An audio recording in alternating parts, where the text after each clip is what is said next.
This was no ordinary race, it was parkour with endless possibilities. Even when the bridge only had room for one, runners would risk launching off the angled beams to overtake their rivals. But one slip meant instant elimination. The reason they took such reckless chances was simple. Riku, their first runner, had exploded off the starting line and left the others behind. But their opponents had held back on purpose. Once they hit the obstacle zone, the rival runner vaulted onto a high scaffold and cleared 3 hurdles in a single leap, saving a ton of energy. Riku still held the lead, but the closer he got to the relay zone, the faster his stamina drained. The opponent surged forward, blasted past Riku with ease, and opened up a huge gap before the handoff. That put all the pressure on Hodaka, their second runner. He started late, but the moment he took the baton he snapped into focus, glued himself to the rival's back, and attacked every obstacle with perfect rhythm.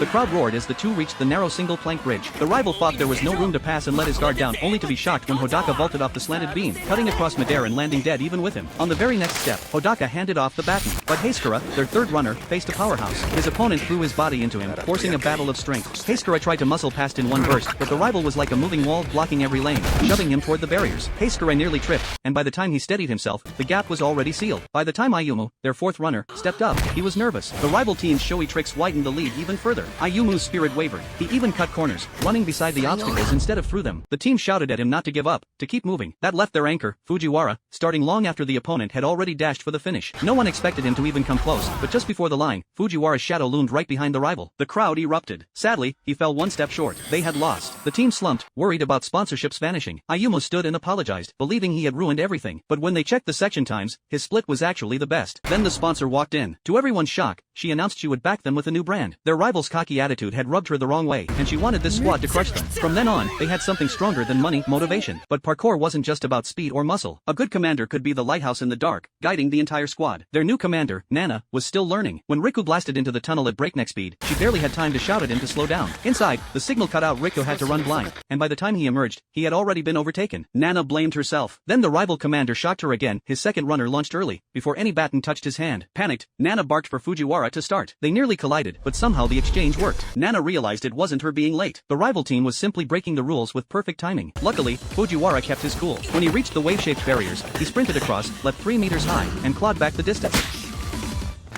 Nana braced for the next handoff. She tried to match the rival's timing, but once again, their runner bolted without a signal. This time, she trusted her own instinct. Hasekura accelerated hard and met Fujiwara's baton in stride. The rival commander smirked. He was only a decoy, their true mastermind was the anchor runner. But Nana stopped paying attention to his tricks. She started to think for herself. Hasekura gave them a short lead, but when Ayuma took over, the course turned brutal, steep uphill climbs. His endurance faltered against the stronger opponent. He looked doomed until he spotted a narrow shortcut with a massive drop. Everyone knew Ayumu could talk endlessly about jumping techniques, but in practice, he had always refused to demonstrate. Now he had no choice.